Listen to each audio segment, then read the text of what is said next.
distinguidos diplomados, quien les habla, Fernando de Luqui Arangüena, de larga trayectoria en la enseñanza de esta asignatura de Ciencia y Biblia. Será un placer poder acompañarlos durante estas clases. Es una circunstancia un poco difícil porque estoy pasando por problemas de tiempo y de mucha ocupación, pero estaremos tratando de cubrir lo básico de esta difícil asignatura de Ciencia y Biblia. Tenemos tal vez algunas preguntas. Profesor, la edad es avanzada, no necesito decirlo, pero la ayuda de nuestro Dios hace mucho. Yo creo en el consejo del Espíritu de Profecía de que las facultades físicas, las mentales y las espirituales hay que mantenerlas siempre activas todo el tiempo. Y bueno, por lo menos hasta aquí Dios me viene ayudando y estaremos trabajando juntos. Entonces empecemos con el tema mismo, ¿no? No se puede empezar la enseñanza, si es que ustedes se van a dedicar a enseñar, porque ustedes son diplomados en varias especialidades, pero tiene que basarse esta asignatura en una sumilla. Y la sumilla dice así: esta asignatura es de naturaleza científico-pedagógica. Estudia los métodos y las estrategias para enseñar las ciencias, para integrarlas con la fe. Además, discute las actitudes de un docente cristiano que un docente cristiano debería tener frente a los conflictos entre la ciencia y la revelación bíblica, a fin de que su enseñanza pueda contribuir a incrementar la confianza en Dios a través del estudio de las ciencias naturales. Ustedes dirán, profesor, baje un poco la velocidad porque queremos copiarla, pero vamos a hacer una cosa, vamos a desglosar la sumilla para empezar más o menos por partes y con la primera parte, ¿no? La primera parte de la sumilla dice: esta asignatura es de naturaleza científico-pedagógica. Ahora, ¿por qué científica? Porque la ciencia es el estudio metódico del mundo que nos circunda, sus fenómenos, las causas de los mismos y las leyes que nos rigen. Entonces acá tenemos una pequeña advertencia, ¿no? El docente común, sobre todo si es filósofo o teólogo, o si es de cualquier otra especialidad, tiende a basarse mucho en ideas. Incluso dentro de los adventistas, casi siempre vivimos de espaldas al mundo natural. Y eso es una cosa que va contra la ciencia. La ciencia observa, es objetiva. Y entonces yo les advierto desde ahora que es un desafío, salvo que ustedes sean unos enamorados de las ciencias naturales, de la naturaleza, las cosas que demuestran que la mano de Dios las ha hecho, ¿no? Bien, ¿por qué científica? Es por eso. Hay que estudiarla metódicamente, yo diría con el método de la alcachofa, ir comiéndola hoja por hoja. Y bien, ahora, ¿por qué es pedagógica, según dice también la sumilla? Es pedagógica porque explica y demuestra la validez de sus conclusiones y porque descarta las enseñanzas o afirmaciones científicamente inconsistentes. Entonces hay que tener presente esos dos factores, ¿no? Es científica y es pedagógica. En eso tenemos que agarrar la onda en una forma correcta. Ahora, el título de la asignatura, Ciencia y Biblia, ¿da a entender una armonía entre ambas, entre ciencia y Biblia? ¿O por el contrario, da a entender una desarmonía y una pugna entre ambas? La respuesta realmente depende de qué lado enfoquemos la pregunta, ¿no?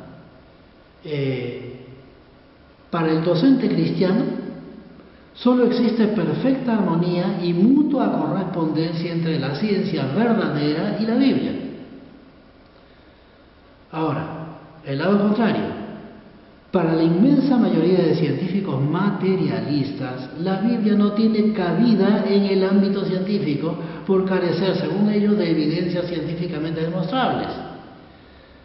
Los materialistas, y en su mayoría la gente, piensa que tiene que ser visto, visible, lo que se explica. En la Biblia todo es por fe.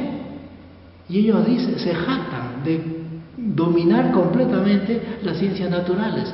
Saben de física, saben de biología, saben de astronomía, saben de un montón de cosas. En cambio la persona dice, no me metas en esas cosas. Ahí está la cosa, ¿no? Pero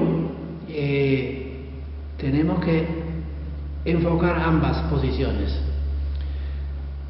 Darwin, en 1859, lanza su primer libro, El origen de las especies. Darwin fue teólogo, sin embargo, con sus viajes con el Beagle a través de América, él comienza a observar la naturaleza, y eso sí vale. Era muy observador, estudiaba las plantas, los animales, las generaciones, la diferencia de un mismo animal de un continente a otro o de una región a otra, y él iba sacando conclusiones. Y entonces él decía, la religión en general suele ser corrupta. Y en eso yo le doy razón, porque yo he sido materialista, he sido ateo, incrédulo.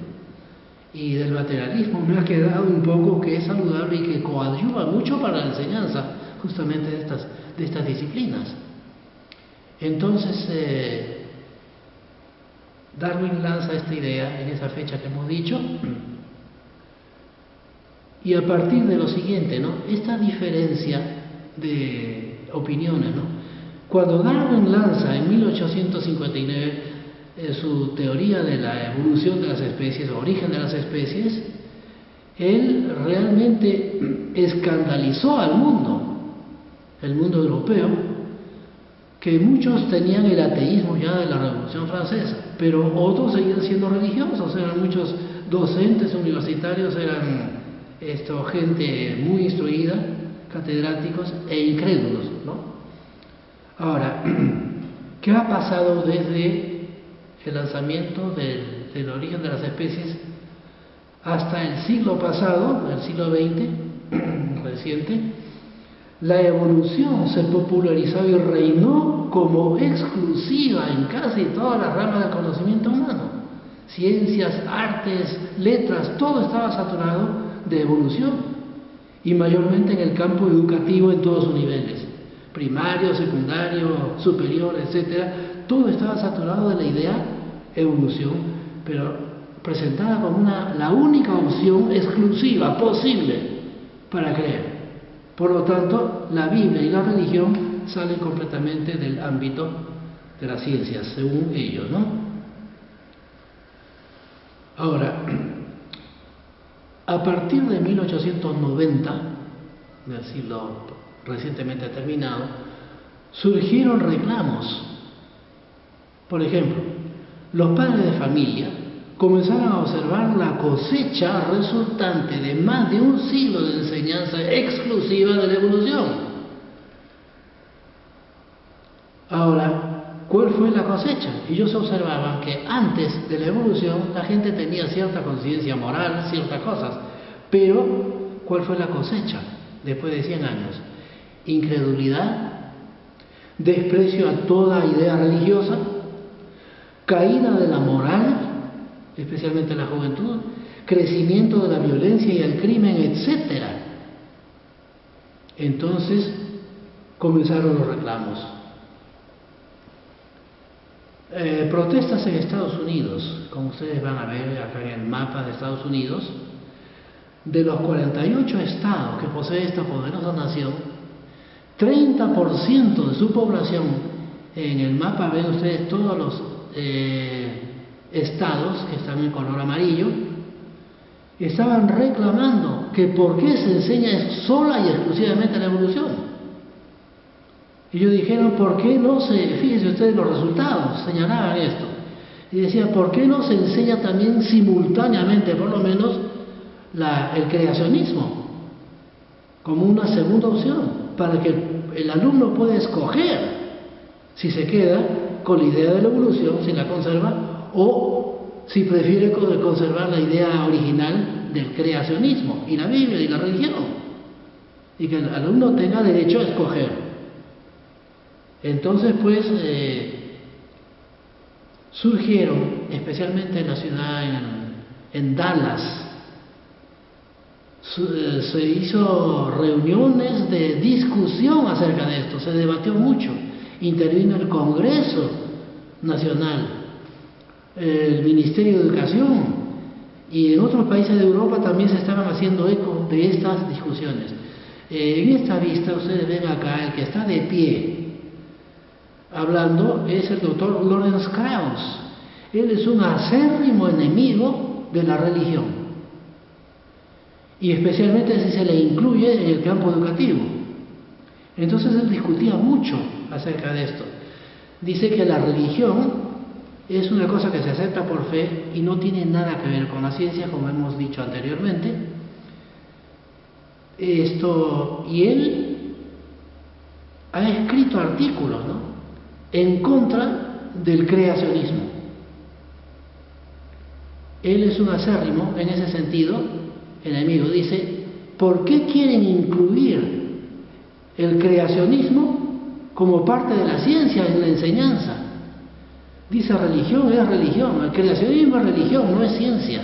Eso es lo que él porfiaba. Y no debe considerarse a los creacionistas como científicos. ¿Por qué? Sencillamente porque antes la ciencia se basaba sola y únicamente en la fe, en la Biblia, ¿no?, en el caso de las religiones bíblicas, y ponían completamente aparte las posiciones del materialismo y de la evolución, ¿no? Sí. Y entonces ahora ha avanzado el tiempo y los científicos han dicho, los científicos materialistas se jactan de que ellos dominan perfectamente las ciencias, saben de astronomía, saben de biología, de genética, de todas estas cosas. En cambio nos acusan de que nosotros lo único que hacemos es basarnos en la Biblia o en las ideas religiosas, que no tienen nada que ver con la ciencia. Y este es el punto de controversia. Es una controversia tremenda, ¿no? Y desde 1992 hasta ahora sigue la cosa, ¿no? Hay una controversia. Ustedes se dan cuenta entonces que la asignatura de Ciencia y Biblia reviste caracteres a nivel mundial que son de peso. Van sobre la conciencia de la gente que es educada por estas cosas, y existen errores. Entonces, ¿qué han hecho los creacionistas? Ahora están hablando de un diseño inteligente. Si ustedes ya tienen una noción de lo que eso significa, vamos más adelante en esta misma asignatura que exponer detalles sobre esto de lo que es el diseño inteligente, ¿no?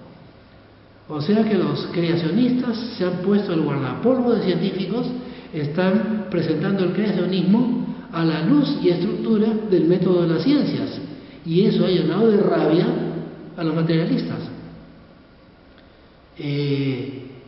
Hace apenas 3 días que estaba yo preparando material y trabajando, y en la red de internet me encuentro con una falacia, una falsedad científica, que es la siguiente. Lo leo. Dice, descubridores del bosón de Higgs, llamado también la partícula Dios, ¿no?, ganan príncipe de Asturias en ciencias, ¿no? Ahora, Reuters, se escribe Reuters, de Madrid, dice, el físico británico Peter Higgs y el belga François Englert, junto a la Organización Europea para la Investigación Nuclear, el CERN, fueron galardonados el miércoles 22 de este mes de mayo del 2013 con el Premio Príncipe de Asturias de Investigación Científica y Técnica. Tal vez ustedes van a decir, ¿de qué nos está hablando? Nos está hablando en chino. ¿Sí? Entonces, hay que entender un poquito de física de partículas. ¿Qué es esto? ¿Cómo se inició el universo? ¿Qué existió primero? ¿La materia o la energía? ¿O ambas juntas? Porque desde los griegos se viene diciendo que el universo siempre ha sido, no tuvo un comienzo, no tendrá un final, siempre está reciclándose. Y de ahí nace pues la ley fundamental de la física actual, según dicen, que nada se crea, nada se destruye, solo se transforma, ¿no? Uno en otro. La energía se puede transformar en materia y la materia se transforma en energía, ¿no? Y ustedes notarán, entonces hay una hipótesis que es parte de la teoría del Big Bang que intenta explicar qué existió antes. Dice, no puede haber existido la materia, porque la materia del universo está tan dispersa, tan amplia y todo, tiene que haber un punto de partida, ¿no? Estamos con el problema del huevo y la gallina. ¿Qué empezó primero, el huevo o la gallina? Algunos dicen, no, lógicamente la gallina para que ponga huevos. Dice, pero toda gallina nace de un huevo, ¿de dónde salió el primer huevo? Y esto se transforma pues en un círculo vicioso, ¿no? Lo que se llama pues razonamiento circular, ¿no? Y estamos en eso, ¿no? Entonces ellos dijeron lo que existió primero fue la energía, solamente la energía. No existía el espacio, no existía la materia, no existía el tiempo. Solamente existía toda la energía del universo concentrada en un solo puntito, ¿no? Ahora, ¿qué pasó? Esa energía, llamada singularidad por los físicos de alta energía, le han puesto ese nombre singularidad, tenía una simetría asombrosa, ¿no? Y eso la mantenía siendo lo que era, según ellos. Pero algo que no se sabe qué es, ellos mismos lo admiten, no se sabe qué fue, rompió esa maravillosa simetría de la energía y entonces reventó. Una gran explosión cósmica, ¿no? El Big Bang. Y el Big Bang entonces trata de explicar que esa explosión tremenda de energía dejó de ser singularidad y se convierte más bien en pluralidad, porque comienza a generar nuevas formas de energía, que son las fuerzas del universo admitidas actualmente. Una de ellas que se admite es la fuerza fuerte, la siguiente la fuerza débil, luego viene la fuerza electromagnética y finalmente la fuerza de la gravedad o gravitación. Entonces, para explicar estas cosas, no era posible. ¿Cómo o qué fuerza es posible que de la energía surja materia, ¿no? Y entonces, vamos a terminar, vamos a hacer una pausa en esta secuencia. Proseguimos. Yo sé que la gente no conoce de estas cosas, pero es interesante, ¿sabes? Yo soy también un enamorado de la física, no solamente de la biología, y he viajado, me he metido allá en esos centros de aceleradores de partículas en la Universidad de Stanford, en el Fermilab, he visto las máquinas y me ha quedado el materialismo, esos papitos, no creo, ideas, palabreo, no, yo quiero ver, quiero manosear, quiero tocar, entenderlo, ¿no? No acepto argumentos, aunque la gente prefiere los argumentos porque consideran que esto es demasiado complicado, pero tenemos el deber de conocer en parte eso. Prosigamos entonces con la explicación. ¿Qué cosa puede hacer? Bueno, convertir materia en energía, eso lo hace todo el mundo, lo hace el taxista, por ejemplo, llena su tanque de gasolina y lo convierte en recorridos, O sea, material se transforma en trabajo, ¿no? En energía. Pero lo que no se ha visto nunca es que se convierta energía en materia. Y eso se lo tienen bien calladito. No lo dicen, no lo mencionan. El mismo Einstein parece que no vio el asunto. Esto lo vamos a discutir más adelante, ¿no? Continuamos con la explicación de Reuters, ¿no? En España. Dicho sea de paso, Peter Higgs no ha merecido todavía el premio Nobel, porque para merecer un premio Nobel tú tienes que demostrar con hechos la validez de tu hipótesis, de tu propuesta, ¿no? De tu proposición. Este simplemente ha sido que Higgs y Engler, aunque de forma independiente, formularon en 1964 la existencia de partículas subatómicas en el origen de la masa y otras partículas, conocido como el bosón de Higgs o bosón escalar. Este es un reporte de Raquel Castillo editado por Inmaculada Sanz de la redacción de Madrid.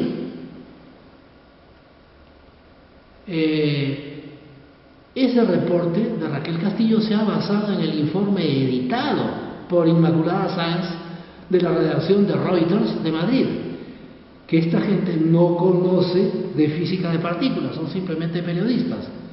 Debió decir la redacción de Reuters: Higgs y Engler, aunque de forma independiente, propusieron en 1964 la existencia de una hipotética partícula subatómica conocida como el bosón de Higgs o bosón escalar. O sea, pura energía, no tenía masa, no tenía materia. Sin embargo, explicaría el origen de nuevas partículas con masa. Esa es la hipótesis de Higgs. Es decir, que la energía sí se transformó en materia y que así empezó la materia en el universo. Esa es la posición, ¿no? Pero el asunto, la gente lo acepta porque cualquier físico se va a poner furioso si tú les dices que la ley fundamental de la física se cumple solo en un 50%, porque todos los días todo el mundo transforma materia en energía. La cocinera preparando sus alimentos usando gas o energía eléctrica, etcétera, ¿no? Pero que jamás se ha visto que la energía pura, sola energía, pueda generar materia o transformarse en materia. Eso no está demostrado. Y se jalan los pelos, patean el suelo y protestan. Pero tenemos que saber cuál es la realidad. Debemos basarnos en hechos. Por eso la física es objetiva, tiene que ser práctica, ¿no? Papito, no confío en palabras, házmelo, quiero verlo. Este es el asunto, ¿no? Tal vez explicar un poco el asunto este. La teoría del Big Bang no he encontrado una forma de explicar. Ahora, yo he visitado grandes centros de investigación en el extranjero, en Argentina, en Estados Unidos, etcétera. No he ido todavía al principal y más reciente acelerador de partículas que queda en la frontera franco-suiza. No he tenido ocasión de visitar, pero la cosa es la misma. Les explicamos un poco, ¿no? Se trata de investigar cómo está constituida la materia. Entonces se han diseñado máquinas costosísimas en las cuales trabajan centenares de científicos de todas partes del mundo. Y se ha empezado con los aceleradores de partículas. Uno de ellos es el acelerador lineal de Stanford. Lo vamos a mostrar en imágenes más adelante, en el desarrollo de esta asignatura. Consisten entonces en poner la materia, desintegrarla al mínimo.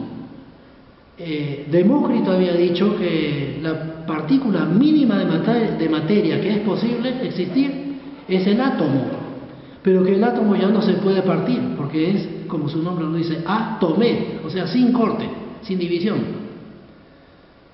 Pero la física y la tecnología actual ha avanzado tanto que ahora sí, ya desde el siglo pasado logró partirse el átomo en partecitas. Y desde ahí sabemos entonces que todo átomo está formado por dos clases de partículas, o tres clases de partículas por lo menos.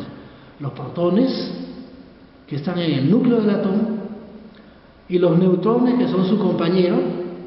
También el átomo, el protón es de carga eléctrica positiva y el neutrón no tiene carga eléctrica. Y alrededor de estas dos partículas, que son pesadas, hablando desde el punto de vista de la física, giran aceleradamente, como los planetas alrededor del Sol, los electrones. Los electrones son partículas pues que tienen un peso 1838 veces menor o más livianos que el protón o que el neutrón. Y entonces de esta manera se sabe que la materia está constituida así por átomos, que son cargas eléctricas. Ok, ahora han seguido preguntando,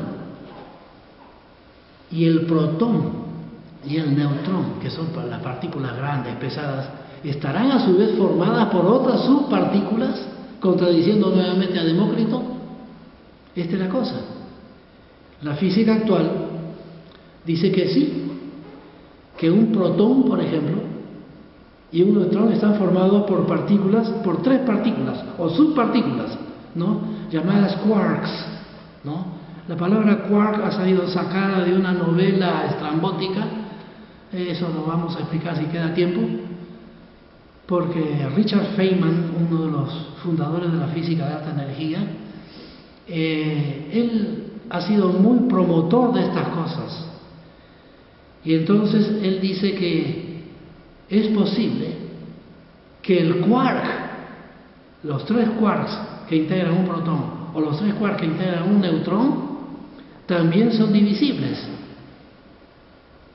Y llegando hasta el bloque final, vamos a decir que la física logre llegar hasta a lo último ya, lo que es realmente indivisible, ¿no?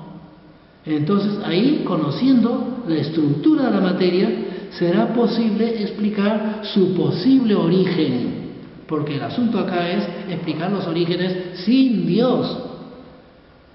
Dios lo sacan de mala manera del escenario humano y entonces hay que reemplazar a Dios. Y es por eso que ahora se busca la física, la partícula Dios, o la partícula, el bosón de Higgs, ¿no? Y es que Higgs lo que explica es lo siguiente. Durante el Big Bang,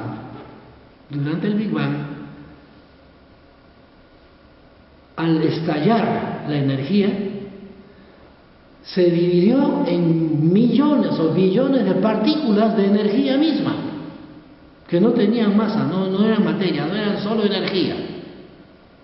Ahora, ¿cómo es posible que surja la materia que no existía? Y entonces Peter Higgs y su compañero, en 1936, llegaron a proponer: debe existir una hipotética partícula, de esas que son solo energía, sin materia, que en el momento del Big Bang, solamente en el momento del Big Bang apareció un campo, que es necesario siempre en física, que existe un campo de acción, ¿no? Y le dice, existió un campo. ¿Qué campo? ¿Electromagnético? No. ¿Física fuerte? ¿La fuerza fuerte? No. ¿Qué campo entonces?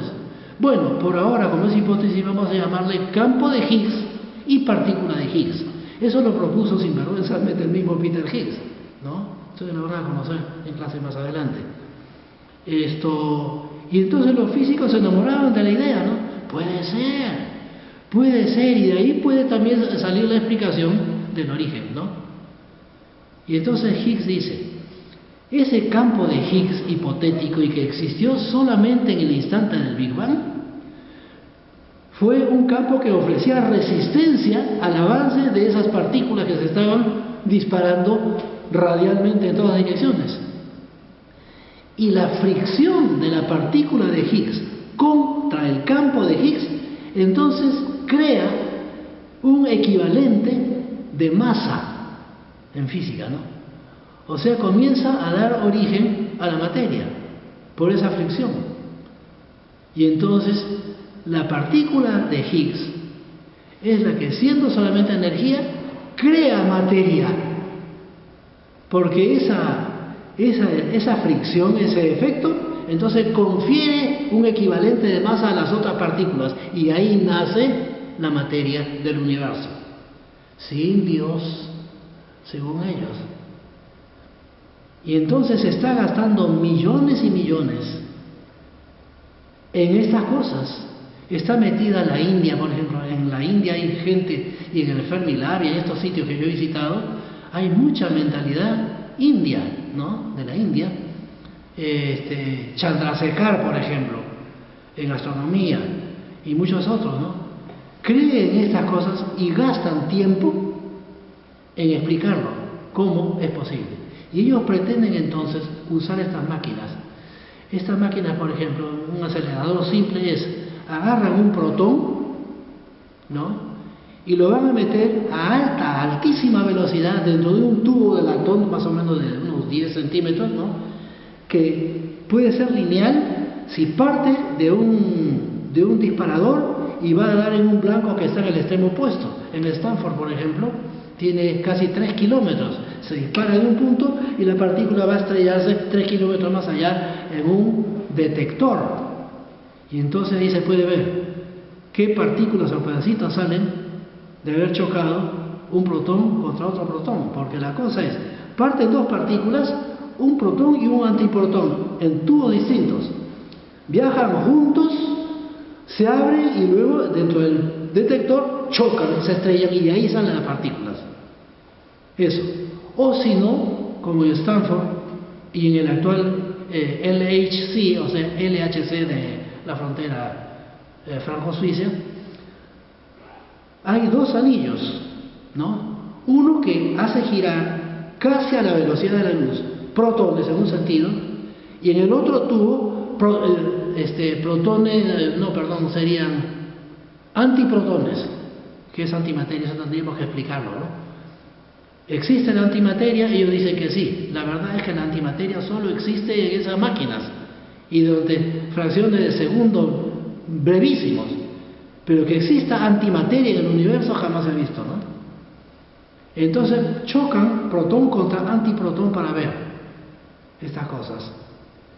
Y la cosa ahora es llegar a la conclusión de Peter Higgs, cómo la energía sola, energía pura, sin Dios, puede crear materia. Y es por eso que le llaman la partícula Dios, porque ha hecho el mismo trabajo que se pretende que Dios hizo, y Dios no existe, ¿no? Según ellos. Ustedes se dan cuenta que la enseñanza de la asignatura de Ciencia y Biblia hay que pisar un poco hondo, hay que conocer. El que se mete en Ciencia y Biblia debe entender que es una responsabilidad del creacionista, aunque no sea un profesor, conocer un buen poco de astronomía, que es la ciencia que estudia las maravillas de los astros, ¿no? La distancia, por ejemplo, del Sol a la Tierra, 149.6 millones de kilómetros, es la distancia suficiente para que llegue a la Tierra justamente la cantidad de calor que necesita el planeta. Los demás planetas no reciben porque no tienen vida. El único planeta con vida inteligente en el sistema solar, recalco, en el sistema solar es la Tierra. Y ese Sol es la fuente de energía para todo. Él produce los vientos, las mareas, produce una serie de poderes, ¿no? Materiales. Entonces nosotros vemos que sí existe un propósito en la naturaleza, que existe un diseño inteligente en la ubicación y en las cosas que nos muestran las ciencias naturales. Ahora, para probar la hipótesis de Higgs, la noticia que ha salido hace algunos meses atrás es que en el acelerador de partículas de la frontera franco-suiza, que depende del CERN, o sea, Centro de Investigación Nuclear de Francia y Suiza, han encontrado 5 sigmas, o sea, 5 probabilidades hasta un 80% de haber encontrado en la máquina la partícula Dios, pero no está demostrado todavía. Y esa partícula dice 5 sigmas de partículas que pueden ser el bosón de Higgs. Pero lo cierto es que debería esa partícula Dios transformar en energía a otras partículas y crear materia. Eso no se ha hecho, ¿no?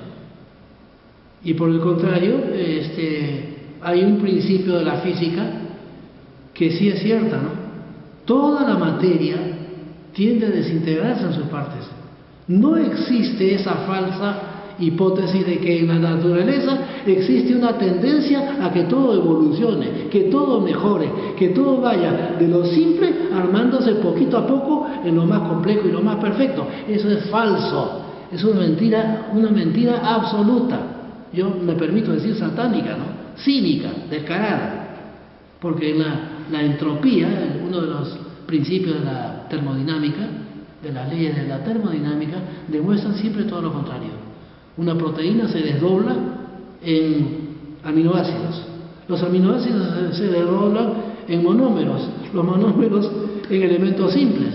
Pero nunca se ha visto que de los elementos de la tabla de Mendeleev se armen moléculas solas de por sí, sin intervención de fuerzas externas, ¿no? Y menos vayan a constituir proteínas y de proteínas protoplasma y células y seres vivos, jamás. Sin embargo, se intenta explicar el origen de la vida incluso. Hay que estudiar un poquito de genética y un poquito de las asignaturas, que hay mucha gente muy instruida en estas cosas y por eso rechazan el creacionismo. Pero para ser creacionistas científicos hay que conocer estas cositas. Y ese es el desafío que tenemos por delante. Entonces, a cargar baterías, a prepararse y ir leyendo y tratar. Y simplemente una cosa que yo siempre recalco mucho. Yo repito y reitero que soy experimental.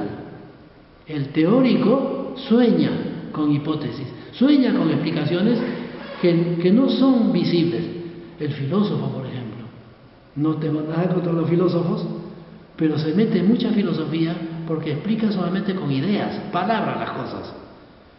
Pero las ciencias naturales son, como dice la física misma, materia, palpable, observable. Tú puedes olerla, sentirla, palparla, etc. Y eso es lo que vale, ¿no? Vamos a dar ejemplos también de grandes y célebres hombres que tiraron al suelo grandes hipótesis que se han creído durante siglos y se han venido abajo simplemente con la experimentación de aparatos sencillos, ¿no?